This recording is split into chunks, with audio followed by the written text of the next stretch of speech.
esteem, depression, anxiety, social anxiety, body dissatisfaction, jealousy, narcissism, and perfectionism. I mean, just to name a few. It could also lead to other problems like overspending to keep up with the Joneses. One study found that when someone in a neighborhood won the lottery, neighbors began making big purchases like expensive cars that they couldn't afford.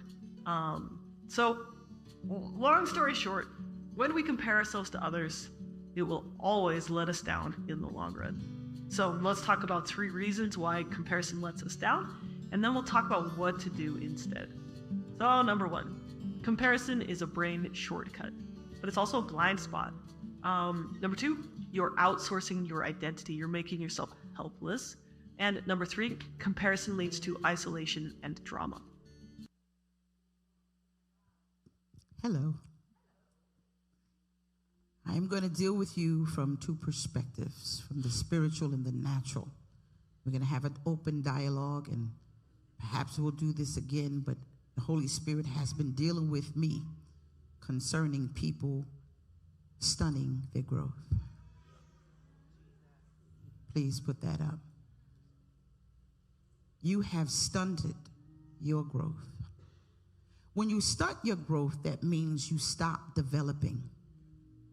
And a lot of people do not understand that you've stopped developing because you are comparing yourself to someone who may be growing faster than you. And so we're going to have an open dialogue because a lot of people do not understand. Jonathan McReynolds had a song called Comparison Kills. And a lot of you are comparing yourself to your siblings. You're comparing yourself to your coworkers. You're comparing yourself to your spouses and or people on social media. And you are wrong for that. Because when you compare yourself, you're telling yourself, 1, you're not good enough. And 2, God doesn't know what he's doing. I hope you guys are ready to take a little bit of notes. Go with me to the book of Isaiah.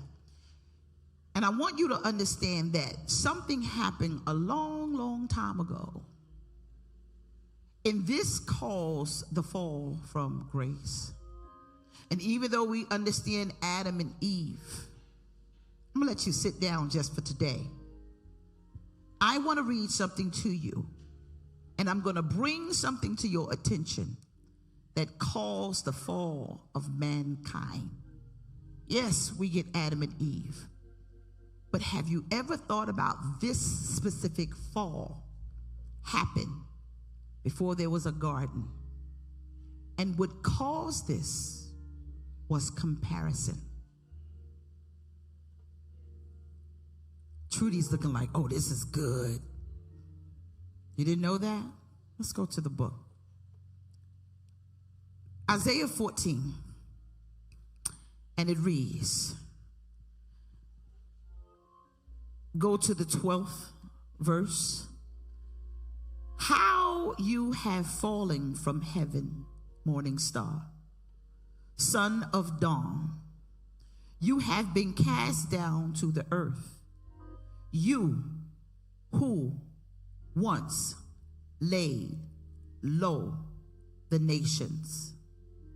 You said in your heart, I will ascend to the heavens. I will raise my throne above the stars of God. I will sit enthroned on the mount of assembly, on the uttermost heights of Mount Zephon. I will ascend above the top of the clouds, and I will make myself like the Most High God. But you who brought down to the realm of death, to the depths of the pit, those who see you, stare at you, they ponder your fate, is in the man who shook the earth and made kingdoms tremble, the man who made the world a wilderness, who overthrew the cities, and who not let his captives go home. This story basically is about when, before he became the devil, His angelic name was Lucifer. And he walked around heaven and he compared himself to the Most High God. Then he said, what I am going to do, I'm going to be like that. How do you compare yourself to perfection?